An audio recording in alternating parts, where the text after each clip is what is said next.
You are listening to the Home Service Business Success Show. We have been accelerating the path of success for home service companies since 2011. Blurred lines. Wait a minute. There's the highway and you're crossing over. And I looked her in the eye and I said, I'm sorry, Chris will be back in the office Monday morning at 8 o'clock. What is kissing the toe? Is this another Southern thing? Or It is not. This is... He looked at his watch and he said, I don't care if it's Jesus. It's 7:02. The meeting starts at 7. Woo! Hey, my friends, Kenny Chapman here, along with Chris Crew. Good to see you, my man. Good to be back here in the studio again, Kenny, as always. Oh, man, here we are. Home Service Business Success, your show for you as an operator, regardless of where you are in the business. It's what we do. It's who we are. It's what we live and breathe. And it's our, we've been blessed with unique ability to help people accelerate the success that they have in the home service space. We've got a lot of scars. We've watched and kind of been on the battlefield with clients at bluecollar. And now, episode 11 today, we're going to talk about, going from that chaos to control. We talked a little bit about getting to calm last session, and today's show, let's looking at, getting and staying energized and just, I've said for a long time, well, I've said as long as I've understood it, life is simply an energy management game, and energy flows in business. And when we talk about emotion, last week we talked about emotional regulation, and emotion is simply energy in motion. And so when you think about your service business and you think about your team and you think about your daily routine and tasks and schedule, how is that energy moving through the day? How is that energy moving through the organization? How is that energy moving through the marketplace? How, and so Chris, I was like, this shit's near and dear to me because this is where I spend the bulk of my time and space in this life now. And it's directly tied to business.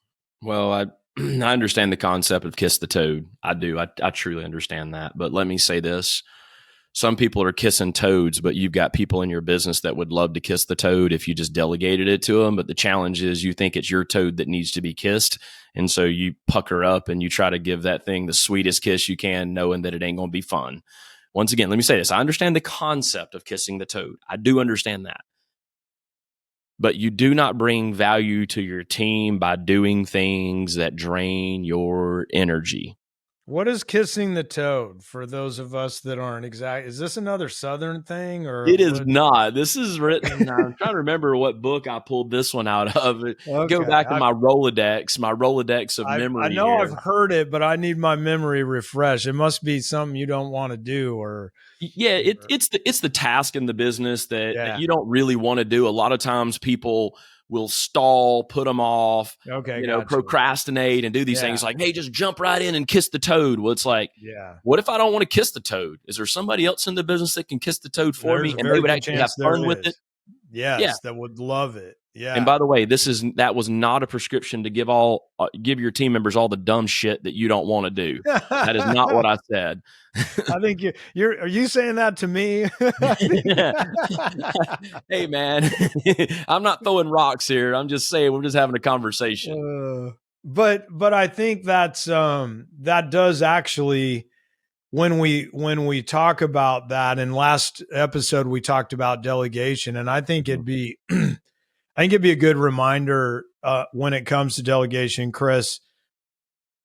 You were acting as the sales and marketing manager, and I had somebody that gave me a business card when I spoke. And I called you, and I can picture where I was in a parking lot. I was there, and I called you, and it is a laugh out loud now. I don't know that it was funny to you then, but ladies and gentlemen, when we're talking about delegation and in my success laws, I talk about candid communication and speaking your truth and honoring your truth and being able to navigate and work through it for aligned accountability. Mm-hmm. And obviously relationships are before results. And so I had this business card, and we had a fairly new operating software at the time, and I wasn't involved in the operating software. I had a login and username, but I didn't really want to mess with that stuff. And I called Chris and I said, Hang on, "Hey, wait, dude." time out. This would be the equivalent of an owner not having access to their CRM or be like, yeah, I don't care about logging into the CRM. Just tell me the results that are happening. That's all I care about. Okay, I That's just had to frame the conversation for everybody to understand where we're at right now. That's a good point. That's a good point. So I get my reports and I know the data, and I see what what I'm focused on. And so I called Chris, who, is a direct report of mine, but he was also in the sales and marketing manager role at the time, which is not a direct report of mine. And so as you build your org chart, and that's an entire different episode at the time, but he was sitting in multiple boxes. And so I said, I need you to, here's a lead. What do you want? I think I said, what do you want me to do with it? And he's like, well, you need to go into the CRM and create this account and do this thing and all that. And then it'll send a notification to so-and-so, and it does multiples. So the sales team and I said, I'm not interested in that. Time out. That has now become a staple saying around blue collar, is almost like one of those inside jokes when things get said, like, yeah, I'm not interested in that. I'm not interested in that. So that's one of those culture stories that's lasted a long time. Yeah, That you thing's never got know some where they miles. come up. And I was like, I'm not interested in that. I don't want to go on and do that. So I just said, I'm not interested in that. And here's the key, ladies and gentlemen. Chris, you came back and said, I can appreciate that, but as the sales and marketing manager in the business, I need this to be logged in this way, and I need it to be put in because this is the process that we have. And I said, perfect. And I can appreciate that as the sales and marketing manager. Now, as the founder and CEO, I'm telling you, as the president, I am not going to do this task, and I need you to figure it out. And he said, take a picture of it and text it to me. And I'm not saying that was the right thing to do, ladies and gentlemen, but there's some candid communication there that I agree that is the right process, but I'm not willing to do the process, though the process needs to be done. And so, as you navigate and you look at these things, Chris had to push back to me and go, look, dude, because what happens if he doesn't do that? Then the next thing you know, I'm just texting pictures of cards to him, or the new marketing manager that ended up going in place, or now a sales and marketing manager that's here. And I'm just out there because I'm the owner. I do whatever the hell I want.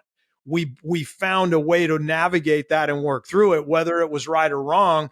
It took candid communication, and that's where you get energy back for both parties in this scenario. I look back, man, and I'm just like, the amount of stories that you and I have about each other, and the amount of time that, like, somebody's like, hang on, wait, y'all have had to known each other much longer than that. No, we've been through some stuff, man. We have learned each other, and that's why it's so good to be able to call you my dearest friend. And I don't have, I have siblings. I have 3 sisters. One's passed away, but Kenny is the brother that my mom or my dad never had, and he and I have connected on such levels that. And by the way, brothers got to have some rough spots they go through to appreciate each other and love each other the way they do. Yeah, you're pulling out the best in each other, and that's what the service business does. It pulls out the best and the worst. They say it holds up a mirror, and as leaders, when we're delegating, when we're creating those boundaries, when we know where to walk and what to walk through, and I know you want to get into kind of talking boundaries between, maybe husband and wife or family business and different things. And before we get there, I just wanted to tie back to a little bit, kind of piggybacking this whole thing of when you're the owner, you can't interrupt the process or the flow. And so in that story, the process or the flow did not get interrupted. I just delegated it to a different team member on the org chart than I originally thought I was. Now we go back to one of my dearest mentors and friends in the Denver market. I used to go learn from John and Mike and Josh, just amazing humans, and they taught me so much. And Mike was a service manager at the time, and he was running a service department meeting for about 65 technicians back in the day. This is probably 15 years ago, maybe. Well, gosh, the way time, maybe 20 years now. But you're probably more like 20 at this point. It's been a while. So there's 60 some techs, which at that time that was a pretty big business, right? And they had a boundary that 7 o'clock, I think it was, the service meeting started. And what that meant was the door was locked. And if you weren't there because traffic, because, you got in a fight with your wife that morning or spouse, whatever it was, the door locked at 7 o'clock and you were not allowed into the meeting and you missed the service meeting. This was their culture, by the way. So there's a boundary created there. And I was attending the service meeting, observing Mike running his meeting as I was learning and different things. And I was sitting in the very back of the room. And all of a sudden I heard the door kind of jiggle, like, somebody trying to get in. We all know, like, oh, the door handle's rattling. And I kind of look and I pull the shade back and I kind of get Mike's attention at the front of the room, and he's kind of annoyed that I'm like getting his attention. Right. And he's like, what? I'm like, Mike, it's John. And he looked at his watch and he looked at me. John is the owner of the company at the time. And Mike's the service manager, doesn't own any stock. Let's be clear. And I said, Mike, it's John, the owner. And he looked at his watch and he said, I don't care if it's Jesus. It's 7:02. The meeting starts at 7. And I went, whoa. And that was a teachable moment that I learned throughout my career, both directions. By the way, I lost one of my top producing technicians ever over that same strategy, because we didn't let him into the meeting in our business and we embarrassed him and he went and cleaned out his truck and I lost him. So I learned around that, but that day. And so now what's the point? How many of you listening or watching right now would be like, hey, let me in. I just knocking shit around on my desk. Let me in. I'm the owner. That boundary doesn't apply to me. But what did John do? He rattled the door. He looked at his watch and he went, and he walked away because he knew the boundary was the meeting starts at 7. So you've got to think about this as you go, right? It looks a little something like this. I'm a parent for those that are not watching, but you're listening. I'll give you the verbal as if I give myself the gesture as I take a nice drag off my Marlboro. And I say to my kids, hey kids, when you grow up, don't smoke. Oh my gosh. Same thing, isn't it? Right? It's like, sorry, true? I'm above the rules. I'm above the law. I'm above. So what I'd say to this, this doesn't apply to me. It's good enough for you, but it's not good enough for me. And so as team members, there could be the one-off that Kenny told you a story about. Hey, here is the process which means Kenny found himself in a situation where there was a process that needed to be run, but he's not involved in the day-to-day. So there had to be a handoff of the process from, hey, if you're the owner and a customer calls you, old school customers got your number from way back in the day and they're wanting to set up an appointment. How do you do that? Do you delegate that to someone in your team, or do you ask that customer to call hey, if you don't mind, let me give you the number to the office. They can take care of you right now. You might say, no, I'll just hand it off to my, somebody in the office, whatever your process is. And I want you to remember this. Process creates space. Process creates boundaries. Yes. Process is the things of which the business operates on. It's the operating system of the business.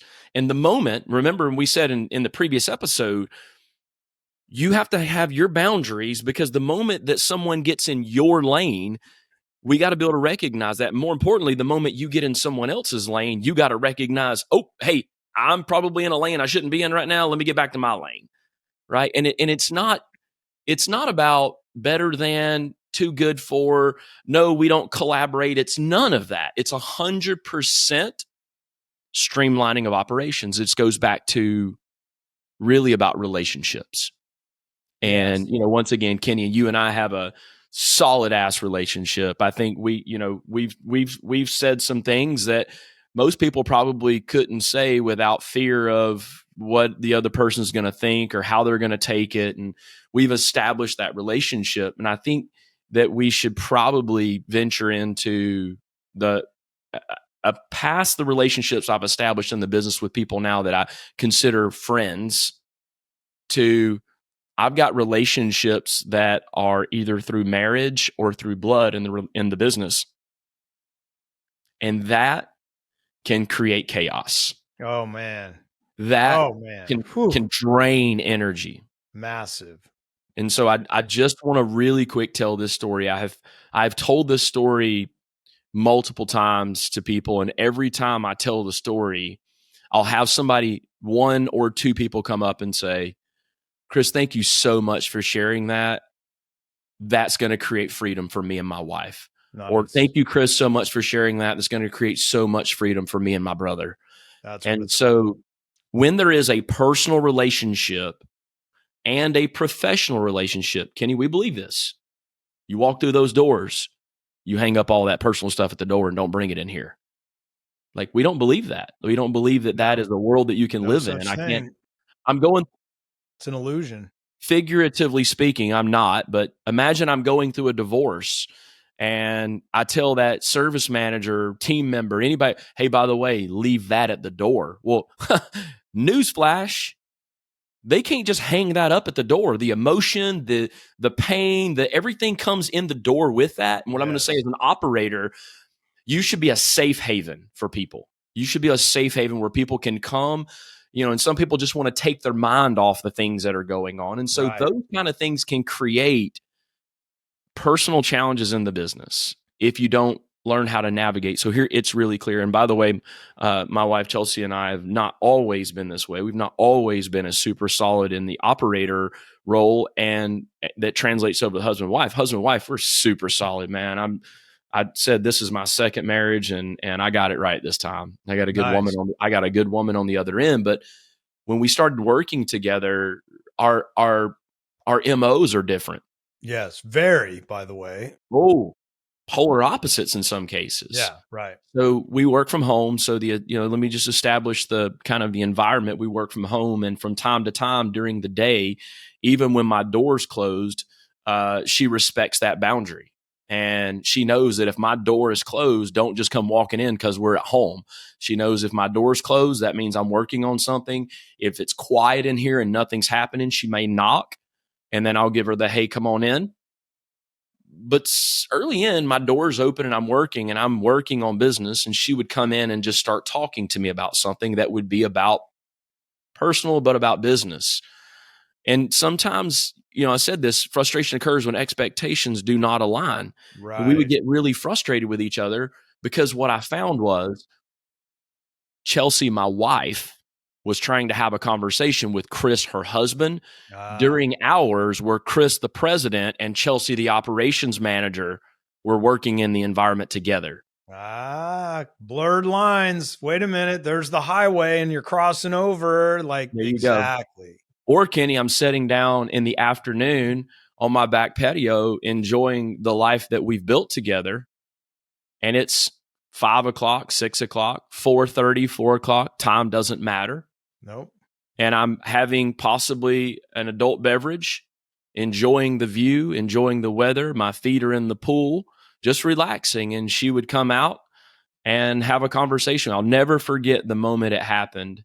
It was a Friday. She came out and she said, hey, I need to talk to you about so-and-so. And I specifically remember it being after 5 o'clock. I had worked a little late, came in. She said, I need to talk to you about this.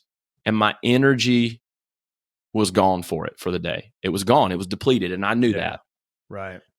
And I looked her in the eye and I said, I'm sorry, Chris will be back in the office Monday morning at 8 o'clock. Now, if you haven't established the boundary on that, right. that's not going to set well for dinner at the table. That's But she right. and I have set a boundary, Kenny, that says when we're, quote, in, I'm going to call air quote business hours, or we're in air quote personal time, if we're going to have a conversation about personal during professional, you've got to establish that communication before you jump into the conversation. In other words, she would say this: hey, I'm going to speak to you as my wife for a second. I got a question. Mentally, now I can shift and go to that, because what you guys don't realize is the working Chris, I'm a high D. And so my communication might be very direct at that point. And my wife's trying to talk to me, and here I'm being super direct. And she's like, whoa, I don't see the same person. So there's your little nugget.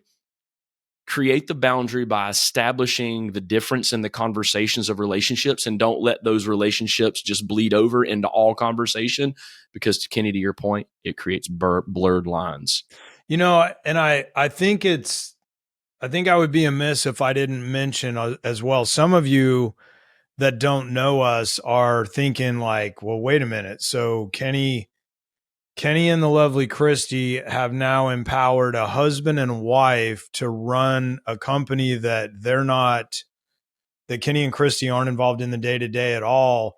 What in the hell are you thinking? Are you crazy? Are you absolutely out of your mind? Because Golden Rule Business 101 says, don't hire family members, don't hire so on, and all these things. And I want to just touch base on something that will constantly be a thread of this podcast, because it's a thread of who we are at Blue Collar, and authentic abundance as law number one in my success laws. This is about our vision and our shared vision and purpose-guided responsibility and aligned accountability. And when Christy and I were having the decisions, and the way that it went is Chris first came on as a coach, and then Chris was promoted to president, and Chelsea had been hired as a little bit of everything at the time, of helping with some operations cleanup and doing some different things. And then she worked into an operations manager position. And so I want you all to know that you need to do what's right for you and your business. And I happen to not play a game of life based on other people's rules and laws. I happen to create a game that is our game. And then I find players that want to play our game, and I want to play their game. And so when I think about being successful and staying energized in the business game, which is the greatest game in the game of life to me, I love the game of business. And it's simply that. Jack Stack actually wrote a great book about that. It's about performance pay and different things years ago. It's about you being you and taking the right risk. We talked before. Do I use financing or do I lease? Do I pay cash or do I use credit? Do I hire a couple to run this business, or do I continue to try to find somebody else that may or may not align? Or do I put the best people that I know that happen to have a unique relationship outside, that they're married? You've got to answer all these, ladies and gentlemen, but I don't want you to think we went blindly or went, oh, well, this or that. Christy and I launched this business together. We worked side by side for over a decade in Blue Collar, and it was painful at times, and it stressed the marriage. And some of you are husbands and wives, and we work in family businesses all the time, and generational businesses. I'm working in 2 different companies right now, helping with a transition of multiple generations. And in some businesses like that, grandpa's still running the company, and he's been dead for 25 years. So how this happened? Let that set in for a minute. Legacy stuff carrying on the business that may not make sense anymore.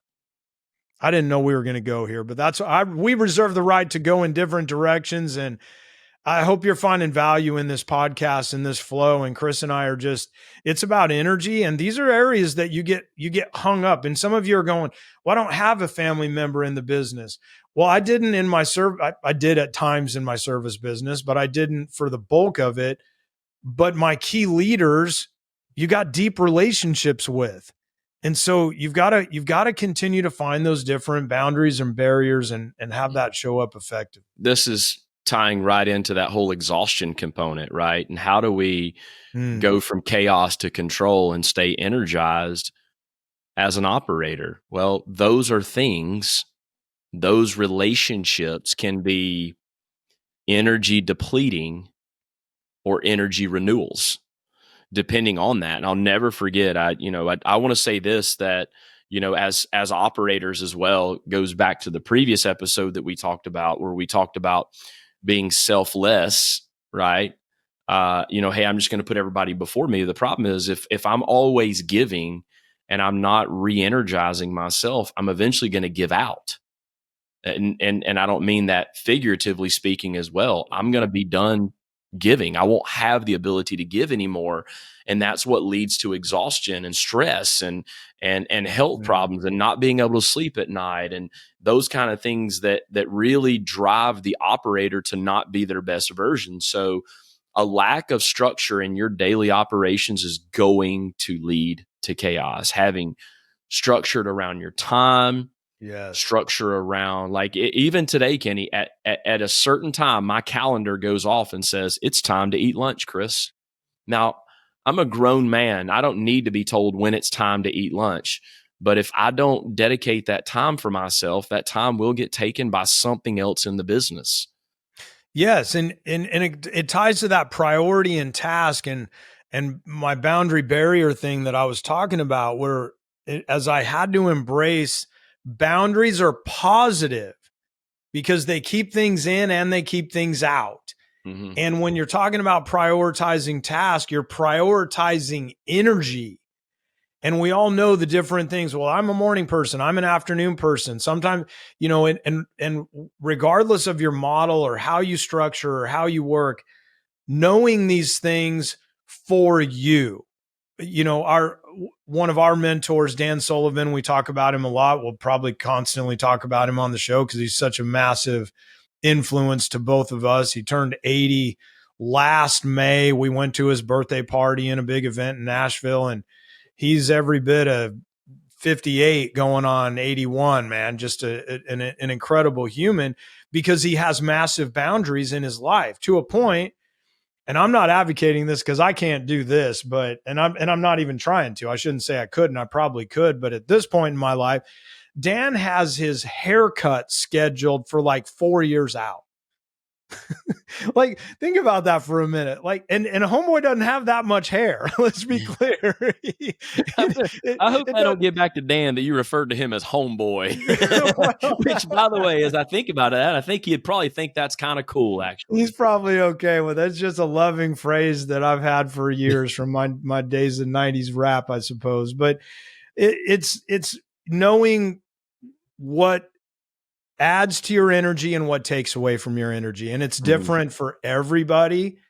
And the next session, we're going to dive into deeper strategies around it. Today, I really want to have you kind of create that awareness. And to your point of family in the business, top leaders on text threads at 9:00 at night, or different things like that. You've got to create some space in order to have the ability to kind of recharge. And it comes from that process that we will continue to talk about that's unique to you and your business.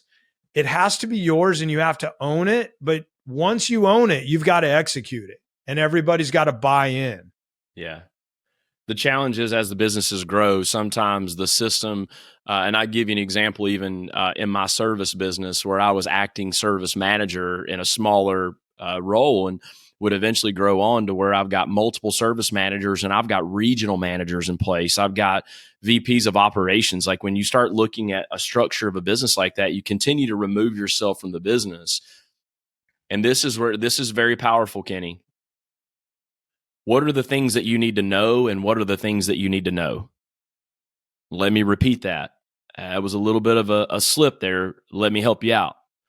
What are the things you need to know, KNOW, and what are the things you need to know, NO? Oh, There's some things in the business you need to KN, OW. Oh, And there's yeah. things in the business that you need to just simply NO to.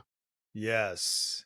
And those are not in equal parts. I'm going to say there's a lot more NO than there is KNOW of what those things are. And that, one of the big areas that I want you to be mindful of as you digest our shows is the overcommitment component. Mm. When you're overcommitting, and both of us have been guilty of this, Chris, like, it's like, oh, I'll take care of that. I'll handle that. And each time you create more stress for yourself, and you undermine your authority with your team as you continue to go. The lovely Christy and I built a house last year, and it's the third home we've built, and fourth, including a bit massive remodel. So we enjoy the process. Well, we enjoy the personal growth we get from the process. I guess I'll put it that way. Some people are like, you guys are crazy. Chelsea's already given me the hard no. She said, I love you, Chris, but we're not going through a massive remodel with a short time frame ever again. Yeah, right. And so there's a project manager by the name of Marcos that was big in our play, in that project. And we joke about Marcos is, yeah, tomorrow. Anything I would ask him, like, if we broke ground on the foundation, hey, dude, when do you think the house will be done? Probably tomorrow. Like, it's just like, everything he says, it's tomorrow. Which, what does that mean? As soon as I ask him, hey, we got a warranty thing with a fireplace at the time we're recording this, our outdoor fireplace, and it's been 2 weeks. I haven't heard anything. Hey, dude, what are you thinking? Oh yeah, I called it's going to be tomorrow. And there's no weight to that now whatsoever. It's an eye roll from Christy and I. Don't get the eye roll from your team of, hey, when are you going to get that project back to me? Oh, yeah. Stop overcommitting. And that ties to what you said, Chris, of the NO. It's the, I don't have the capacity for this. I need you to help me solve this. Whatever that is, that candid communication. I think I want to share this, and this exercise I'm going to share with you comes straight out of our Management Growth Academy that we teach as a part of the blue collar selling system. And in Management Growth Academy, we recognize that managers and team members struggle with the concept of time management. Without us chasing time management as a topic, maybe we'll save those for a future episode of time management, but one of the things that we do in Management Growth Academy is to teach people to think about tasks much different. So what I'd like for you to do as a part of your task management and time management is this one concept. When you're looking at things that need to be done, the day before, I go back to my days of, I had the Covey planner. Yeah, I don't know if you. I know there's a digital version. It's still sitting in the closet. I don't operate off today because I operate off a digital version similar to that. But I remember that tasks were either completed, delegated, deleted, or moved over to the next day. Yeah. And at the end of every day, I went through my task list and either delegated, deleted, or moved forward or completed. One of the things that really, really enhanced that for me was this. Imagine everything that you do in the business, you quantify it by its level of impact it'll make in the business. On a scale of 1 to 10, don't overcomplicate it. If I complete this task, it'll be good. Yep, it needs to get done, but the impact it'll make, and I always say either it creates energy for you or it creates time for you when you complete that task. In other words, if I do this is something that's been depleting energy, or this is something that's been depleting my time. If I complete this, the effectiveness, it'll only be a 1. Versus if I do this, it'll be a 10. Right. But wait, we're not done. Now quantify the task to approximately how long do you think it will take you to complete said task. This would be a 6. It'll only take me 15 minutes. This is a 4. It'll only take me 30 minutes. So I could create an effectiveness of a level 10 effectiveness between 2 tasks in 45 minutes. And when we teach it in Management Growth Academy, we have people that do things like, I start with the task that takes the longest because I can be more focused in the mornings than I can in the afternoon. And I'm just going to encourage you, as a part of staying energized, start with quantifying your task on a time impact matrix. And once again, we teach that in our Management Growth Academy, and it becomes very liberating for you as a manager, because there's just going to be things. I tell Chelsea all the time. She said, God, I feel like I could work another 3 hours a day. I'm like, and that's what they call job security. Everything that you want to do today will be there tomorrow. That's right. If it's not a fire that's absolutely got put out, just put it off for the next day, because that's where chaos ensues, because you don't learn to say no.